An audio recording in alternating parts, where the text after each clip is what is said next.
What is one funny experience that happened to you while you were teaching at Burgettstown? Okay, one funny thing that happened here when I was subbing a couple years ago in 6th grade was I wasn't paying attention and I accidentally ran into the fire hydrant and almost fell down in front of the students. One time I had phase 4 for homeroom, and I got stabbed with a needle from a student.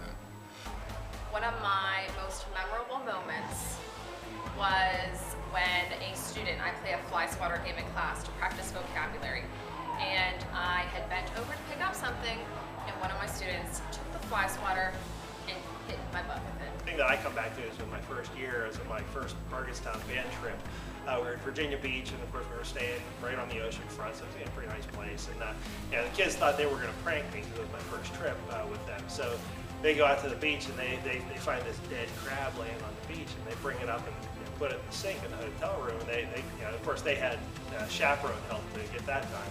So they're expecting a big reaction from me, and of course when I'm getting ready for performance, I'm focused, and you really can't phase me much, and so I kind of disappointed them because I walked in there, they're standing outside the room waiting for me to scream or do whatever, and I just looked in there, I paused for a second, like, hey, put a crab in here, and then I just walked away.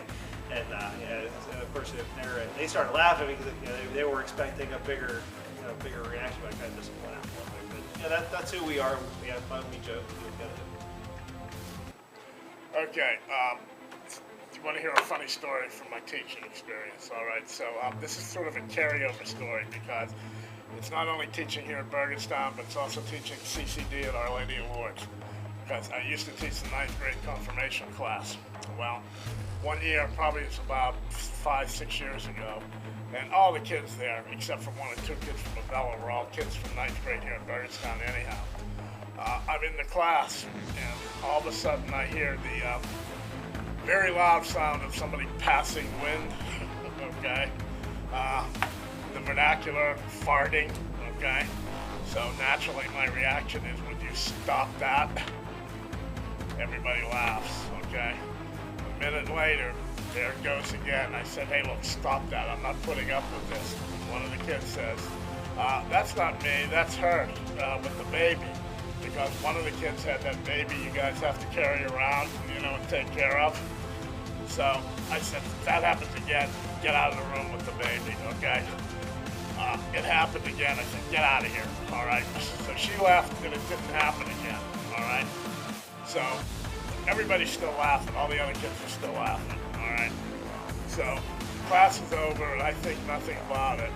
I find out way after the class is over that the entire joke had been on me. It wasn't the baby making the noise. One of the kids had an app on his phone, okay? And he was the one who was doing it. But I was able to laugh at it after it was all over. Teaching provides a lot of hilarious stories, but I believe the best ever was my second year. Ms. Simback and I taught a 9th and 10th grade English class. After reading a story, our project was putting a character on trial for murder. At the end of the story, the character killed another character, and there was a debate over whether it was murder or self-defense.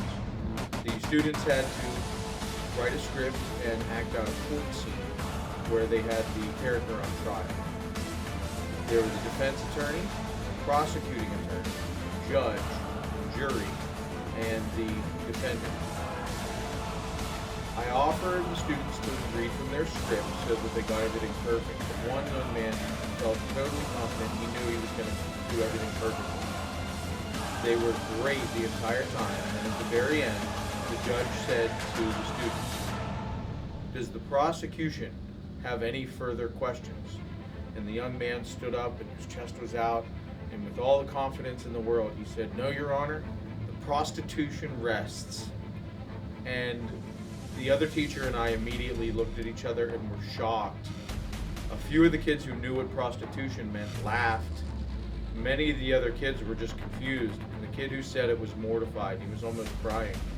We didn't know what to do, so we both ran out of the room into the hallway, and when we finally regained our composure, we came in, and he was so embarrassed and thought he was in trouble.